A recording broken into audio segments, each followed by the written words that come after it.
Good afternoon, everyone, and welcome to TRD Talks Live. TRD Talks Live is a new product that The Real Deal has put together since the whole coronavirus madness has happened.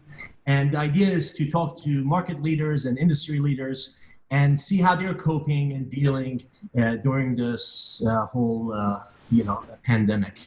And in the last week, we've had Howard Lorber, we had Steve Witkoff, Marianne Tai, Scott Reckler. We've had a lot of great people telling us about their views and what they're seeing.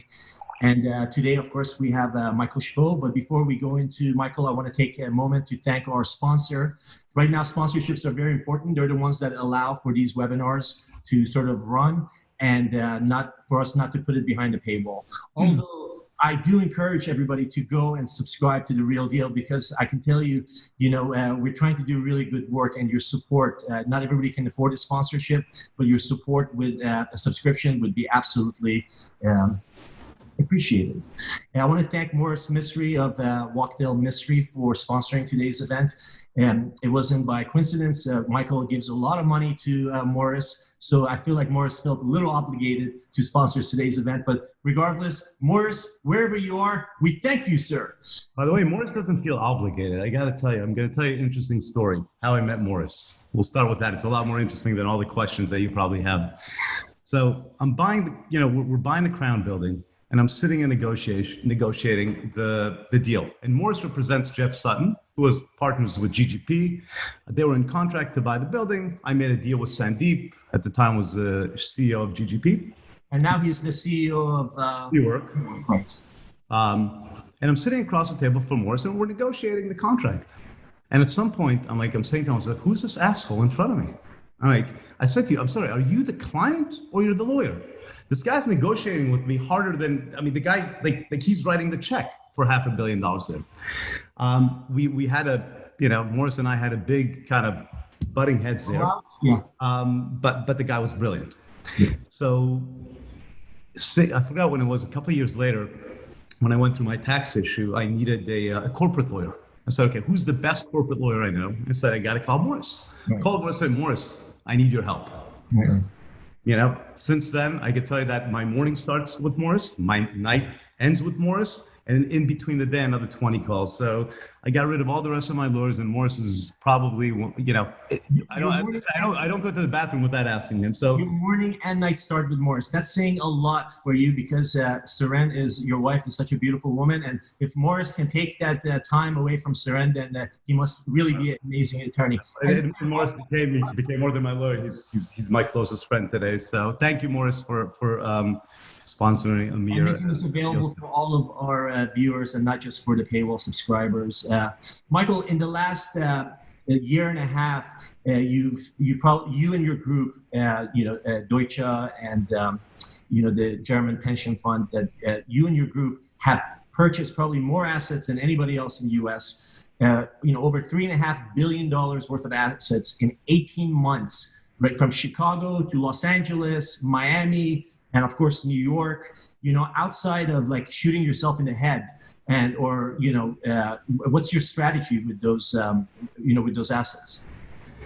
So first thing, like you said, we've been extremely active over the past 18 months, and the strategy really has been very consistent, right? We still are buying core assets and opportunistic investment. So, we really operate in the two sides of the spectrum. On one side, super prime core assets. If it's 711 Fifth Avenue, the Coca-Cola building, 530 Broadway, 333 Wabash in Chicago. These are buildings that have credit tenants.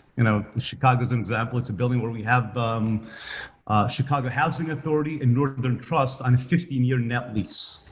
So my concern is that, a lot of people say that a lot of people have great tenants right now, but we're living in a new world. Like all of a sudden, things have changed. Fundamentally, they've changed, right? So, will those tenants still mean the same thing a month from now, 2 months from now?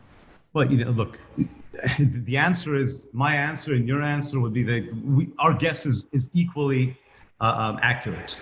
But I think that the most we could do is look at the tenants, who they are, look at their balance sheet, look at their credit, and make an assessment if we think they're going to be there or not be there, because that's going to be your next question.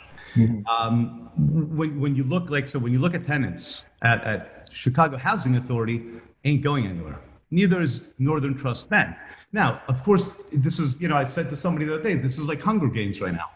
The strongest will survive, and unfortunately, a lot of the smaller companies can't survive in this environment. And hopefully, what the government is doing right now with the stimulus, and hopefully probably multiple stimulus programs that are going to come in here, are going to help support the smaller guys, the weaker guys that really can't sustain this.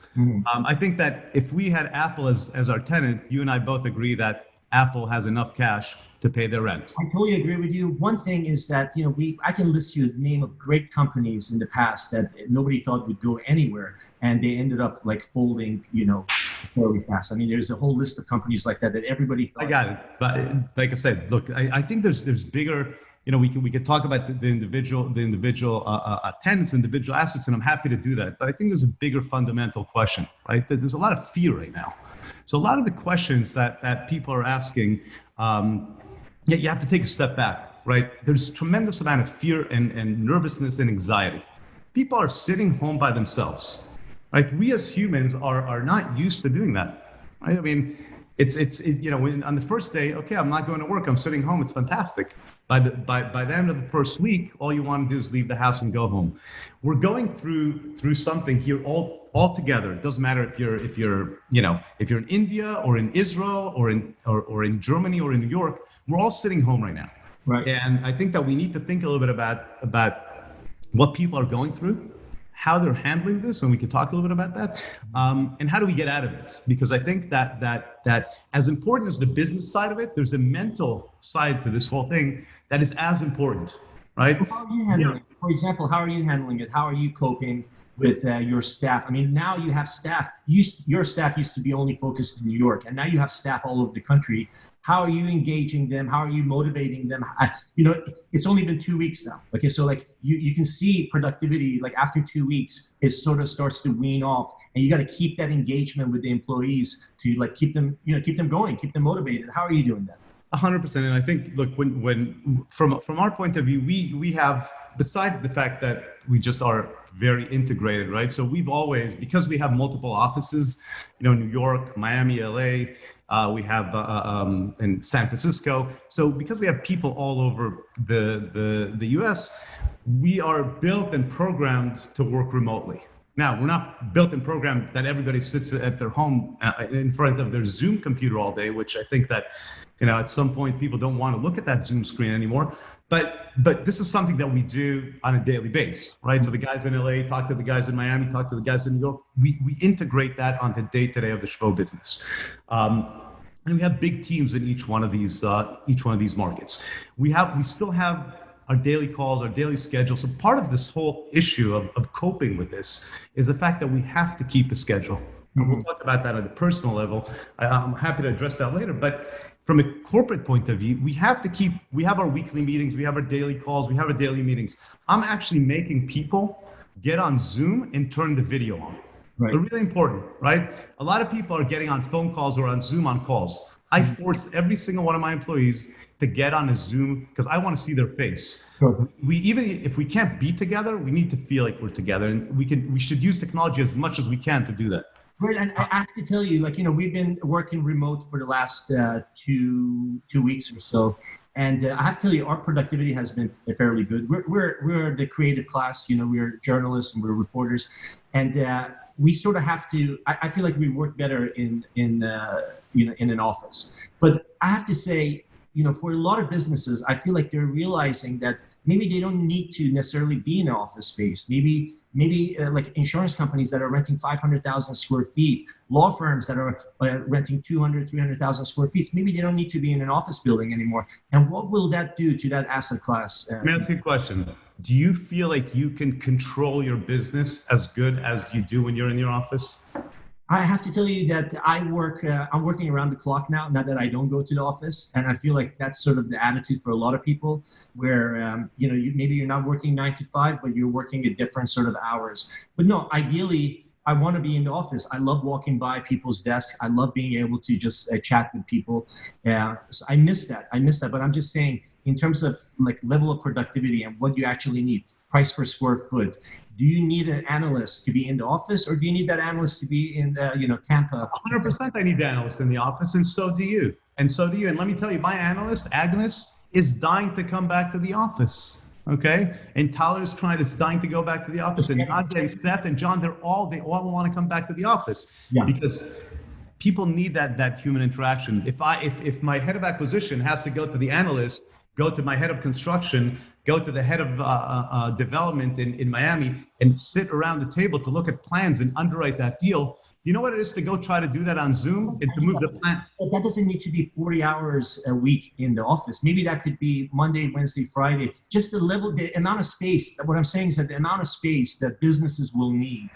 All of a sudden they're realizing, well, hold on a second. Maybe I don't need this whole back end to be, on the 6th floor. Maybe the back end could be anywhere, and my core office, my core people can be on the 7th floor. I think that the one thing. I disagree with that statement, and I've heard it from some people, and I've heard some people, I think agree with my position. I do not think that all of a sudden you're going to see this massive shift that people don't want to be in the office and don't need offices. People need offices. They need the human interaction, and they need to go somewhere. It doesn't matter how self-controlled you are. You still need to go something, and you might have a big house, so you go from your living room to your study at the office. But most people, a lot of your employees live in a studio or in a small apartment. Do you know what it is to wake up, to eat, to sleep, to work in the same room? You lose your mind, and that's what's happening. A lot of people are losing their mind. So I think that what we will see in the office side, if companies, we always go through these big trends in commercial real estate. Sometimes people decide, okay, let me take all my companies, put them in one office, right? MDC just did that, big, you guys actually reported, I think you broke the news on it. They rented 250,000 square feet at the World Trade Center. So Mark Penn, one of the smartest guys I've met, took a bunch of their companies, I think 20 somewhat companies, incorporated into one office. Mm-hmm. Today, maybe people say, you know what, I want to have redundancy. I want to have people in different offices because God forbid I get hit in one location, I'm not hit in the other location. But I really don't think that we're going to see these major shifts. Let me put it to you this way. Maybe this is right. One, do you think office space, even Class A office space, AAA class office space in general, do you believe that the prices are going to come down? Two, are you willing to buy any more office space right now? Would you buy more office space? So let me answer both questions. First thing, do I think the price is going to come down? In the short term, it really is going to have, you won't really know what's going on in the office world for the next at least 2 weeks, at a minimum. Right now, whatever I tell you or anybody tells you, and I don't care how brilliant they are, they're absolutely wrong, because we're going to have to see what happens when the rent checks are due in April. That's going to be the first indicator of where the world's going, right? 3 days ago, everybody thought the world's coming to an end. All of a sudden, people are a little positive today because the market just went up 20-something% in 3 days. There's a lot of shift in emotions because people just don't know what's going on. I definitely think that B office space, C office space, the non-prime office space absolutely should go down, and not necessarily go down. The rents might go down, but what I think you're going to see right now in the probably short to medium term, cap rates are going to open up, which means, in my opinion, your super prime office cap rates have to contract. You talk about interest rates for 80 basis points on the 10-year. I've been buying office buildings between 5 and 6 caps, levering up to with 60%. I'm over an 8 cash on cash, right? So that's not a normal environment. That's why we've been buying so much. Mm-hmm. And yes, the answer is we would continue buying. I actually made an offer on a building yesterday on Fifth Avenue, then owner, building that for 7 months we've been looking at. Okay, you heard it here first, folks.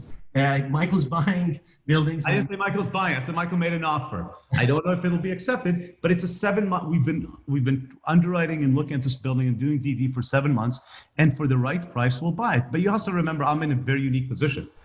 Our capital is coming from the German state pension funds. The German state pension fund, between our partners at Deutsche Finance and DVK and the other German pension funds, this is 30-year investments. We're not looking at what happens in the next 12 months or 18 months or 24 months or 2 years.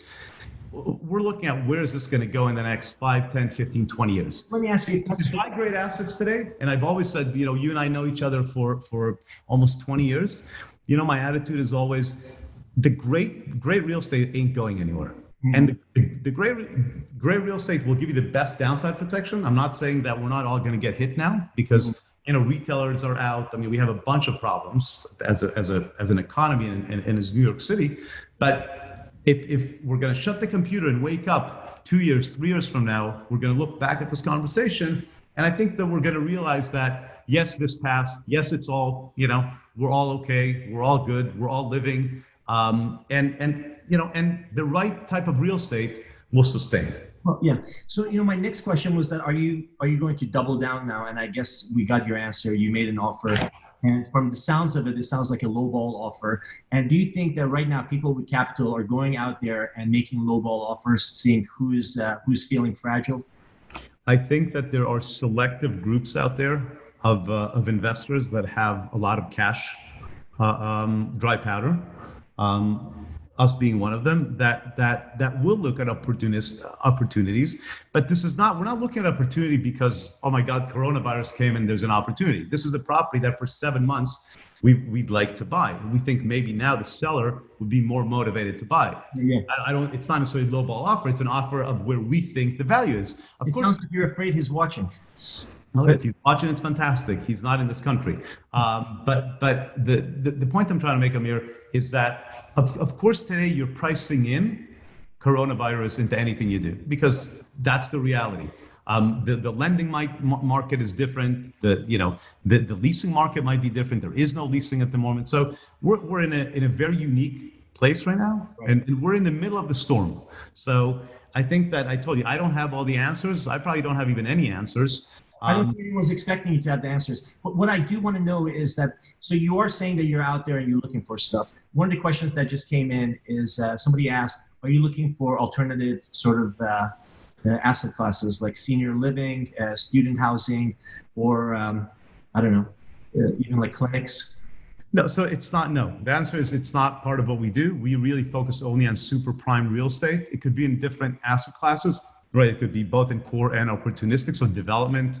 But it's really it's focused on, it's very location driven and very asset class driven. So we just we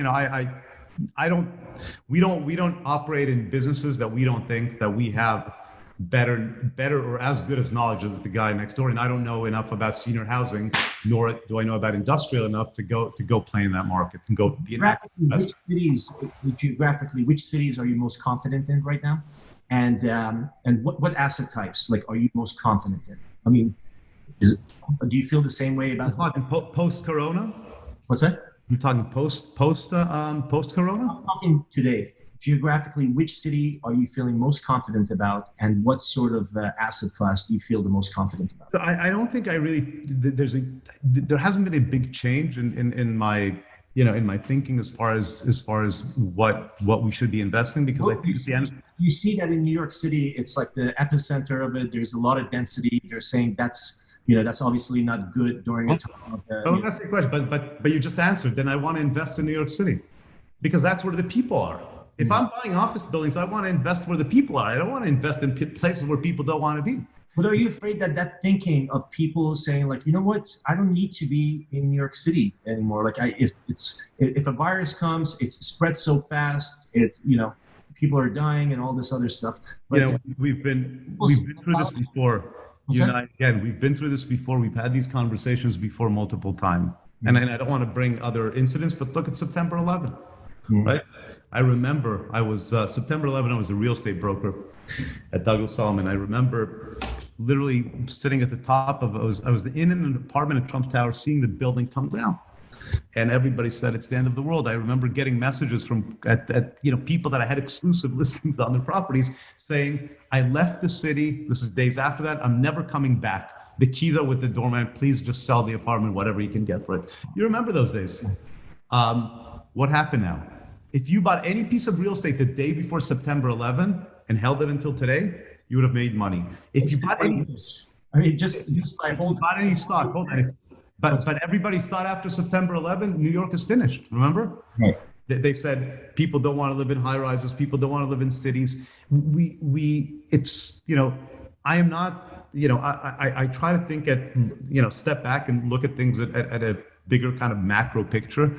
I think that we need to keep, like I said, what we're facing now is we don't know the end of this, but we know there will be an end, and we know that eventually the end will be, there will be a good, happy ending to this one way or the other. Unfortunately, there will be, a lot of loss and a lot of sorrow, and people are going to lose loved ones. I mean, this is something that is we're seeing it in front of our eyes, right? And there's nothing right now, unfortunately, that we could do about it besides sit home. We are all doing everything we can to try to solve this. What's amazing to me is that during 2009, there was the swine flu. That swine flu infected 1.4 billion people. It was far more fatal than the coronavirus. And it killed over 500,000 people.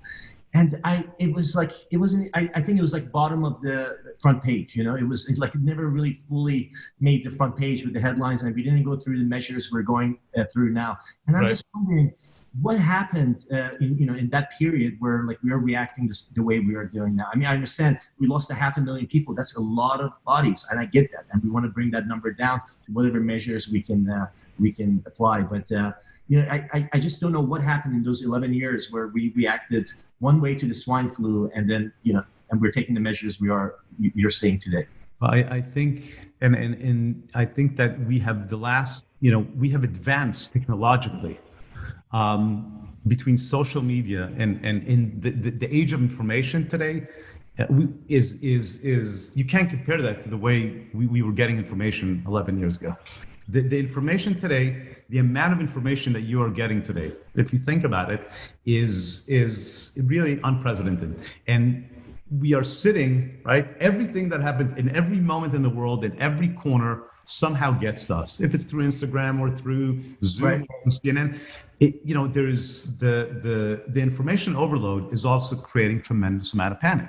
You have to remember that. That's and right or wrong, nobody knows if we're overreacting or underreacting, but we're constantly getting information. We want information, right? People want information. I think that the main thing is, I'm sure that your traffic on your website, is skyrocketing these days because people want information. It has. Just out of curiosity, since in the last, by 40% in the last 2 years. And it's mostly because people want information. Now, people also have time. This is you go back and ask me the question about people working from home.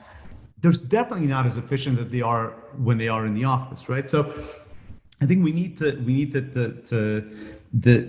reaction of what's going on right now, how the government in essence shut down the world, is something that the reason there's tremendous amount of fear is because we're fighting something that we can't see. Mm-hmm. Right? As opposed to September 11, which we saw what happened. I think we spend a lot of time thinking about how people think. That's how we create real estate. That's kind of the secret kind of Shvo sauce, as I said. And I've been thinking a lot about how people think. And the issue is, you're sitting home. You don't know if you're sick. You don't know if there's a virus on your front door. This is what people are thinking, and there is this idea in people's head, and they're creating, I think, a lot of panic. And that is something that, look, I've told you asked me how we deal with it.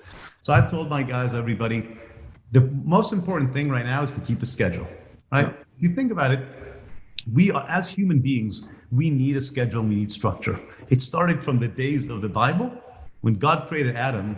If you read the Bible, when he created the animals, he took every time he created an animal, he took the animal went to Adam, and Adam gave it a name. So he cataloged everything, every piece of creation. And then we had the hours of the day, and then we had the night and the sun and the moon and all this. This is something new to me, the whole Bible. I'll give you we can talk about it offline later. But the point is, maybe now you'll have some time to read, right, after you finish playing your piano. But the point is, we are creatures that need structure. So I told my guys, you wake up at the same exact time you woke up when you come to the office, right? You go to shower, you go to gym, if you can't go gym, exercise at home. There's a application I think called Fitbit or something I use, exercise at home. I bought some equipment to the house right now, some weights and stuff like that. I'm exercising at home in order to keep the sanity. You got to keep the structure in your day. I had a question from one of our viewers, Kashi Ain from Platinum Properties. He wants to know, how is the residential market going to change and how residential living is going to change as a result of this? How is the, I'm sorry, I lost you for a second. How is the residential market, what's the future of the residential market, and how is residential living going to change as a result of this? So, I think like everything else, there is the overreaction of what happens the day after. So, I think, think about if you're in a relationship and your spouse just cheated on you. You're going to say, you know what, I'm not going out with anybody again ever. Because that's your first reaction, because I'm hurt, I'm wounded. Right? And I think that you'll see people that are going to say, you know what, I don't want to live in cities anymore because I'm scared of the people. I want to live in the suburbs. Mm-hmm. That is a very short and very limited approach. And I think we might see a little bit of that happening, but I don't think that there's any big shifts in that sense. I think that some landlords will try to capitalize on what's going on, mm-hmm. in the sense that they will bring some amenities into buildings, if it's fresh air or things like that we're doing in a lot of buildings, in new office buildings now, in order to position ourselves as the healthy option. But I don't think that we're going to see a huge shift in residential living. Remember, I can only give you the assessment on where we are today. If you and I are going to be sitting here in December and Christmas and talking again on our computer, then nobody expects you in the future. We just want to know what's in your head right now. I got another question from Raymond Levy. Are you going to consider taking pandemics and other global issues into your underwriting now that you're in the middle of a global crisis? No. Mm-hmm. There's no way to do it. It's like, there's no way for us to assess it. There's no way. I think, look, there's certain things that, the big thing today is the force majeure clause, right? Everybody's talking about it. The one clause that in contracts, nobody ever looked at because nobody thought there was ever going to be a force majeure, act of God. So I think you're going to see some, a lot of lawyers are going to overthink kind of that and over-negotiate those clauses. Those are things that I think we're going to see, but I don't think there's going to be some huge shift in how people live. I think on the office side, we might see a shift, mm-hmm. right? Because I think, there's been a tendency, and we don't own those type of assets, but there's a tendency of stuffing more heads per square foot today, right? That's the WeWork kind of model. Let's get more people on per square foot. And that's the new way of working, right? This communal type of work. I just want to ask you what your thoughts are on WeWork. I saw this thing where they're giving people $100 off if they actually come into the office. I personally thought that was criminal. What did you think about that tactic? Look, I don't know who's coming to work, period, today, but WeWork there's a lot of really smart people at WeWork. I've interviewed a bunch of people over the last 3 months to join the Shvo team from WeWork, and I'll tell you, they have some unbelievable talent. Mm-hmm. And I think bringing Sandeep, by the way, was a brilliant move. The guy there's very few people that I've met that have the ability to do what he does. So those guys normally know what they're doing, but they're talking to their audience, right? So the millennials in general, if you saw what happened in Miami, right? We have taking it seriously. I feel like now they are starting to take it seriously, though, right? Because there's no choice. There's no choice because they shut down everything. You can't go out, you can't drink, you can't party. So there is no choice, right? So, but even that, you'll see that people are still getting together in their own homes, which is it totally idiotic. So I think that there is that. Very much WeWork is speaking to their customers. Right. There's let's talk. Obviously, you have the Raleigh Hotel. You bought a couple of hotels next to it, and you were going to do one of the tallest buildings in South Beach. Let's talk hotels. How do you think people are going to feel about hotels going forward? Last week I talked to Sam Nazarian, who's the CEO of SPE, and he owns SLS and Hyde and all these other brands. And he basically said it's catastrophic. And when I asked him like how he sees us coming out of this and what it means for hotels, he was like, honestly, I wouldn't be able to tell you right now. We're just trying to take care of our employees, and he didn't know how long he was able to do that. And he's got 10,000 employees, so that was his mentality. I think he's letting 7,000 people go, is what he said. Or he's furloughing them or something. I don't know I don't think it has been officially announced. But obviously, he said, I can't continue to keep people that can't go to work, right? Yeah. To have 10,000 employees, it doesn't matter how essential they are. It starts to add up really fast. So, like for you with the Raleigh Hotel, you're heavily invested there. That was, Why don't you tell us what you're thinking about hotels are in general, and what's going on with your project down in Miami? So, look, we own 3 hotels, right? We bought the Raleigh Hotel, which is on 18 and Collins. We bought the South Seas in the Richmond. These are 3 hotels that make up 3 acres on the beach in Miami. And as you said, we got the city to change the zoning to let us build a 20-story building there. It's definitely the tallest building in the historic Art Deco district in Miami. And we've been very much pushing forward on that. We actually just filed, I think, our last set of plans a couple of days ago. Kobe Karp did that for us, who I think you interviewed also. And when you speak, I think Kobe does every project in Miami. If I was an architect, the one place I wouldn't go to is Miami, because I feel like Kobe's already got the job. So I think Kobe has a double, because he's always everywhere, right? Look, listen, I can tell you hands down that what we did in Miami with the assemblage, the zoning, no other architect could have done that for us beside Kobe. If I hired anybody else, we would have never gotten to where we got. So he knows the lay of the land. He knows how to get things done. And they're very efficient. I'll tell you, you talked to Kobe. I was on the phone with Kobe and half a dozen of his team today at a 3-hour design session. Mm-hmm. So those guys are working, and he's another one that, Kobe and I met many years ago. We actually met in Abu Dhabi, from all places, where we both were doing work. Randomly, we met at the bar in some hotel in Abu Dhabi, 2 guys from New York, and we connected there. So we've done a lot of different stuff together. But going back to, you asked about Miami. Miami is what we had to shut down 2 of our hotels. The Raleigh's shut down. The South Sea and the Richmond, we shut them down on Monday. It's obviously not great, but we were in our business plan. We're shutting them down in June, because, as you know, we're going to demolish part of them, and we're going to renovate the Raleigh and build a tower there. So yes, it's 4 months earlier than what we'd like to have done, but it doesn't really affect us as much as it affects others. But it's a sad situation. I mean, if you see the amount of people that are. What do you think about hotels? People's mentalities about hotels. Is there going to be a decline in the number of hotel rooms that we need, and what people's demands are going to be? I mean, you saw that last week the head of the hotels from Marriott and Hilton and all these places, they met with Trump, and he's. Occupancy was at 15%. Normally, if they're at 10%, vacancy, they go crazy. By the way, that's also, the occupancy is even less than that, but that's not the issue. Why nobody goes to hotels? Because you can't travel. No, which I understand that, but I'm thinking, like, after this, what do you think about just hotels as an asset? I think, again, we don't buy hotels for the sake of buying hotels. Right, we buy hotels as part of a larger development, or we develop hotels if we're doing Mandarin or Amman or whatever other things, other projects that we've worked on and we are currently working on. The hotels for us is not an asset class that we invest just for the sake of a hotel as an operating business. Mm-hmm. But I think that, again, people are going to continue to travel.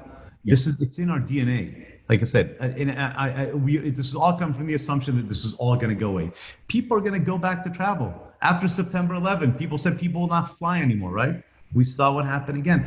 People are creatures of habit, and they're going to travel. Now, what I think is going to happen on the hospitality side is interesting. I think the lower end hotels are going to rebound faster than the 5 stars. And I'll tell you why.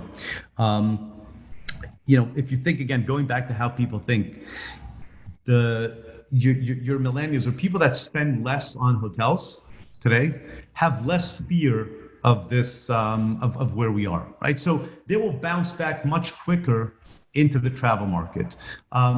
For an older person or somebody that's wealthier that goes to the Four Seasons or a Mandarin or an Amman, they're going to be the last man standing to leave the house, right? Because I do think that the younger guys, the younger people, are going to leave, are going to get out of the house faster than the older generation, besides the risk factor, but it's also a responsibility thing. I mean, I think, I have a daughter. Last thing I want right now is. When we spoke last week, you said that there's just going to be this steady fear in people's hearts that they don't want to be in crowded places anymore. For that, you said you said personally that you wouldn't trust if people said like the virus is completely done, right? Like there's still going to be this scare in the back of people's head. So if you think that people are going to think like that, I mean, I would think hotels and hospitality is just going to be hit longer and harder than the other assets. Again, it's like everything else. It's like, there's a bell curve there. I think, and what I said before, there will be at different cuts, different segments of the population, people will have different reactions to let's call the aftermath of coronavirus, right? Like what I told you is something different. We asked about, we discussed about when are you going to leave your house? Mm. I'm asking you a question. Let me ask you something. You've been asking me too many questions. When is Amir going to leave the house? What's going to drive you to leave your house? As soon as I possibly can. In fact, even now I go to my office once a week to water the plants and just to get out of the house, and I just go for runs. So. Okay. So tomorrow, if they say, now it's safe, everything is okay, you can leave. Are you running back to the office? I'm out. You're out. Okay. So that's great. I can tell you that I think that you're a little bit of an anomaly, because I think that there's a lot of people are going to leave that are going to obviously want to go, but I think that there will be stages of, because we each have to assess ourselves what will get us to go back to normalcy, right? And what I said to you is I think that there will be that social distancing issue that what's happening today is not going to go away overnight. You're not going to go and start hugging and kissing everybody on the street, because there is some shock to the system. But like I said, eventually it will go back, and we've been through a lot of different things, through history in our lifetime, before our lifetime. And you still believe in the hotel as an asset, right? You still believe Absolutely. That, again, you feel like it's going to take a while for the 5 stars to make a comeback, but the lower end hotels are going to thrive earlier than the 5-star ones. Yes. But I think you're going to have an issue. What you're not addressing is there will be businesses that can't go back to business. There will be restaurants that can't go back to business. Give us a few examples of those businesses that you're seeing. In the hotel business, in the restaurant business, remember that a lot of these businesses that have been highly levered, okay, and really live kind of on a either a small margin or highly levered, are going to have a harder time reopening the doors. For a restaurant to reopen the doors, for a hotel to reopen the doors, some of these will have difficulties. I think that's the biggest fear of the government when they're doing these plans for small businesses under 500 employees, because people are getting rid of their employees, right? Of course, they'll hire a lot of these guys back, assuming that once this thing passes. Mm-hmm. But it's like starting a car. Right? If you put your car in the garage for a week, you can go start it. The battery's fine. If it's in the garage for 2 months, the battery might be dead, but you can jump start it with cables. If it's a year in the garage, you have to put a new battery. Some people won't have the money or the ability to put that new battery in their business. And that's, I think, the danger that we have. That's the segment of the economy that can get extremely that is extremely fragile. It's really strange because it's only a few months. You're thinking it's going to be 2 months, it's going to be 3 months, and it's so strange to me the amount of businesses that cannot weather that, and they have to fold, or they have to, like a big brand like Accor Hotels, the fact that they have to lay off 7,000, 10,000 people. I'm not saying they are doing that, they haven't made it official, but that they might have to do that. It's scary because those guys, that's a major global brand, and they have to do that. So take the 100 and less companies, companies with 100 people or less, and what they're going through.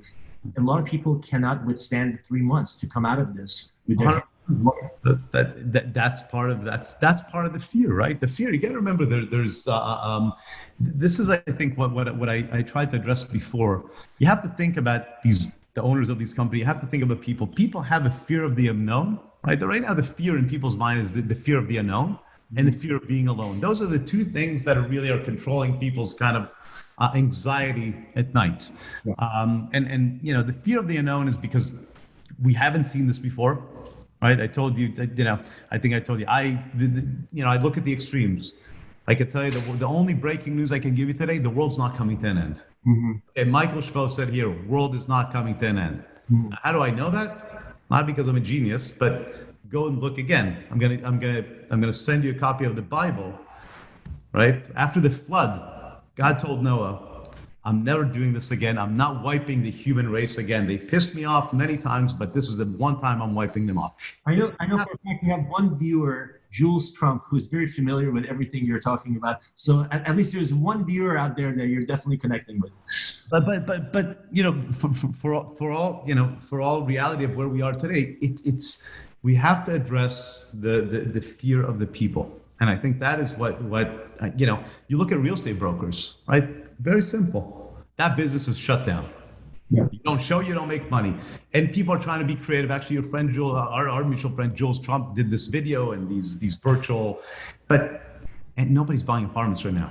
So, all these virtual tours are fantastic, but nobody's buying apartments. So, the question is, if I'm a real estate broker, what am I doing sitting home right now? How am I handling it? By the way, I also think you were one of in a short amount of time. I don't think a lot of people know your backstory, but when you first came to the U.S. from Israel, you were a taxi dispatcher. Your parents didn't send you with a lot of money. They sent you here with a few piano lessons and like a few $1,000s, and they said, go make the best of it.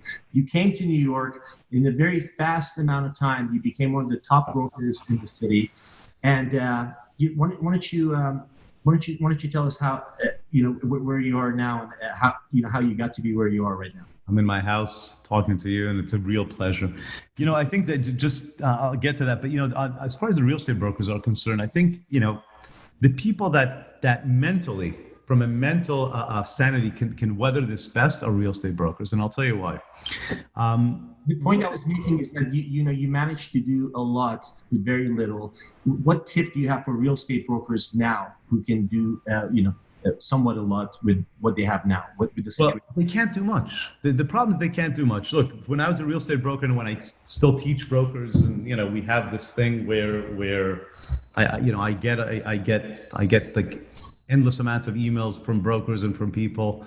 And once a month I kind of meet people that want advice, and we do a lot of these things. But I always tell people the only thing you're selling as a broker is information, right? Mm-hmm. Because if not, I can go to Street Easy and find the listing by myself, right?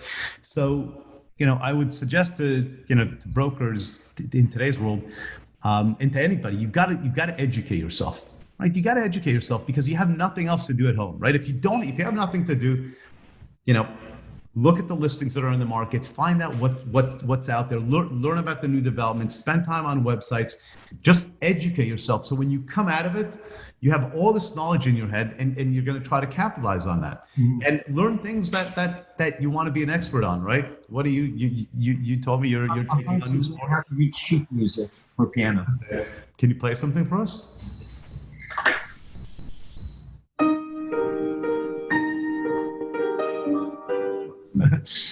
So next time we'll do a duo together. But it's beautiful because we are where we are today. But what we all have to do, and I can tell you that I'm doing it, and I'm recommending everybody I know to do this.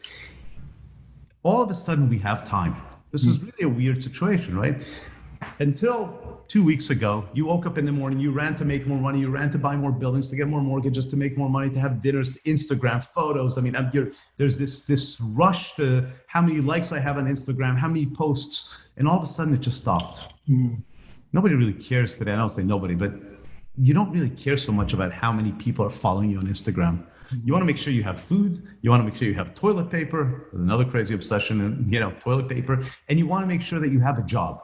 I mean, there's basic stuff that you need right now. And when you look at kind of where we are today with the things that are important, you all of a sudden start to appreciate the things that you took for granted. Let me ask you a question. I've asked this to every one of my employees. We have a weekly call now on Work for you, man. What? I don't work for you. No, but I said I asked this for my employees. I work for you. Go ahead. But quick question. What's the one thing that you miss the most about the outside world that now you appreciate that you didn't? To be honest, I just want to go to a restaurant and sit outside in a busy restaurant. I want to go to a busy restaurant and sit outside and just sort of sit there. I really miss that, and I just miss people watching. I mean, that's a New York thing, really, but I just miss that a lot. Right. And a month ago, if you and I went to a restaurant together and somebody sat next to us, we would be complaining there's too many people, we're waiting too much. You don't even care today. Just let me sit. I don't care if the guy's glued to me. I want to be there, right?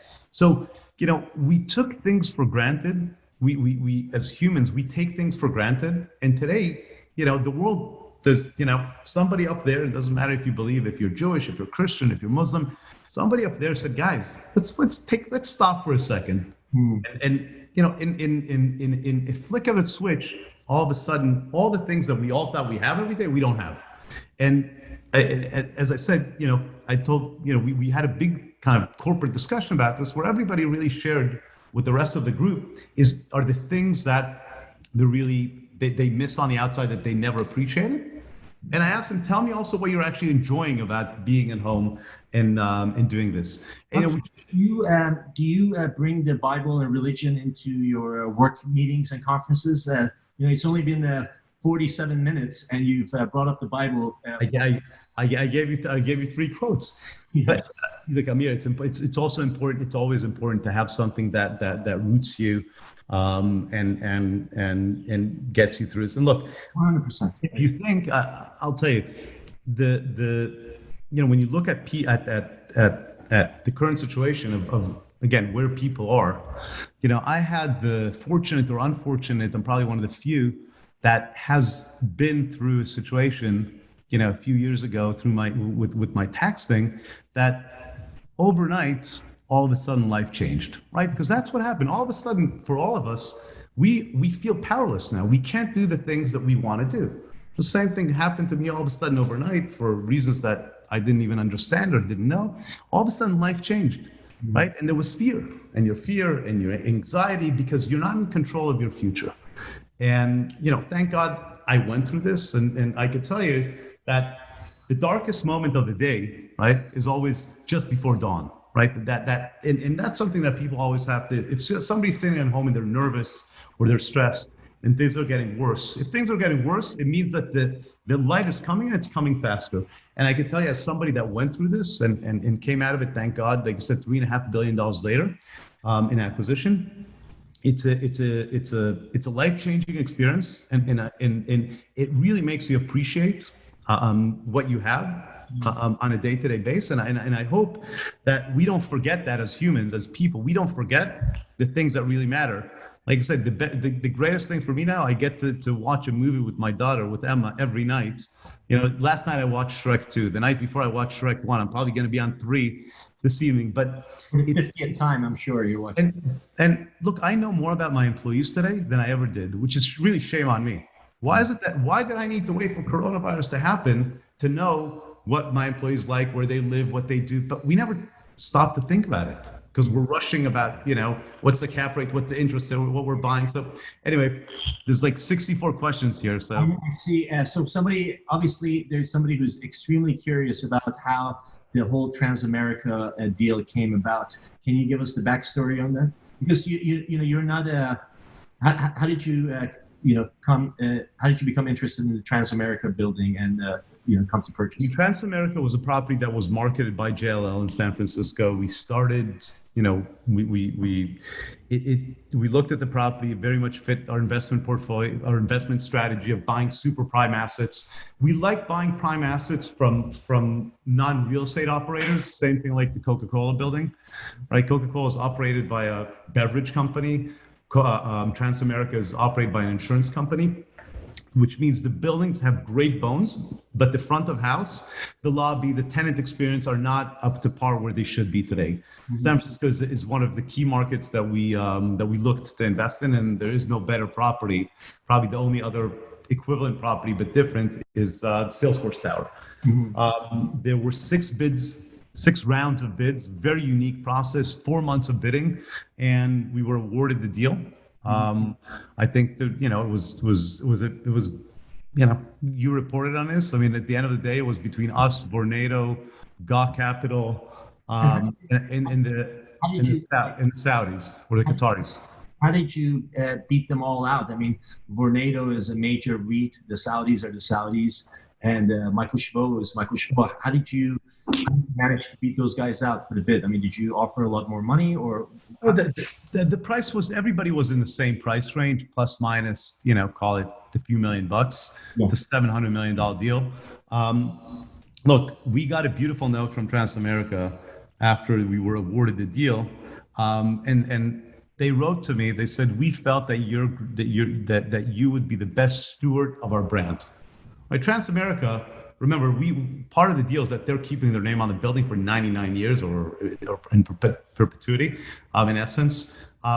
So whatever we do with the building will reflect on who they are. I think that they felt that with our experience of working with brands, if it's, like I said, if it's Aman or if it's Mandarin Oriental or Armani or different brands, we have probably the best understanding from all the bidders on how to handle other people's brands, because we do that in the hospitality side, and again, we were extremely excited about that. That's a deal that's going to close over the summer. Nice. Well, Michael, it's I think we're almost out of time. Any thoughts that you want to get across? We have close to 2,000 people viewing right now, and I just if you have any thoughts that you want to get to them, now's the time. Well, look, I think everybody heard what I said. I think I know everybody's nervous, and people are nervous, and you're nervous about your job, you're nervous about your family, but you have to remember that I keep my sanity once a week. On Friday night, all my employees are super happy, because they know for 25 hours I shut down for the Sabbath. And the Pope actually recently said that it's a great thing. Everybody should practice 25 hours of disconnecting from the world, particularly with what's going on in the world today. Great idea to try to disconnect for a full day. But I'll tell you, I would love to hear from your people, from the people that are the real deal followers, on really what it is that they miss about the outside world that they maybe took for granted before, and what it is that they actually enjoy about being quarantined at home. So they can they reach you on your social media at Michael Shvo? At Michael Shvo, you could go to him and DM him. But ladies, he is married and he's about to have a second child. You want to give the name also? Or they can email connect@shvo.com any way they want it. But I'd love to hear really from the people, because I'm super interested, and people should also email themselves. Don't forget these times. These are unique times. You're going to tell your children, you're going to tell your family about them, but most important, take this seriously. Don't leave the house and don't come in contact with other people. We're doing it not for ourselves. We're all sitting home because in order not to be selfish. We're doing it for to save the people on the outside, besides saving ourselves. And as I told Amir, this is the time that when you go through hardship, and like I said, I've been through enough hardships myself, that who your friends are. And the friends are not necessarily just, me and Amir could be friends. I'm talking about friends in business. So when you're worried about your lenders, or you're worried about your tenants, the way that you treat your tenants, the way that your lenders treat you, the way that you treat your publisher, these things, this is all going to go away. But we're all going to remember how people behaved when things were tough. And I think we all have to put things in perspective and think about kind of everybody else when we take action or whatever we do in this time. I was talking to a fellow who owns several hotels here in New York, and I asked him, I was like, are you going to pull back on your payments to the bank? He was like, no, because everybody else is going to do that. And when I make that payment, it's going to really stand out to the bank. And I asked him, I was like, do you think the bank has that kind of a long-term memory? I mean, people come and go in banks. He was like, no, stuff like this, they tend to remember for a long time to come. So I thought, the same thing. I'm in total agreement. Now, but you're right, it'll pass, and we still want to look like we were civilized and we behaved properly. Michael, thank you so much. By the way, I hope I'm getting, I'm going to send you my home address. I hope you're gonna mail me the next issue of the Real Deal, so I don't know, so I can actually look at something in print and not online only. Right, you got it. People are missing the print. I get it. I want to thank you for joining us. Tomorrow, again, we at 5 p.m., we have Eddie Small talking to the investment sales folks. They've gone through a really rough time in the last year, and this is just not the cherry on top. Is there something opposite of the cherry on top? I don't know. This would be it. So Eddie's going to talk to those guys and find out what they're seeing and what they're thinking. And next week, we're going to continue with Monday, Wednesday, Friday webinars. And I hope you guys join in. And again, please, if you can subscribe, now's the time to do it. And we'd really appreciate it. I want to thank Morris Mystery and Walkdale Mystery for sponsoring this again. And that's it. Thanks everybody for joining in. And thank you, Michael.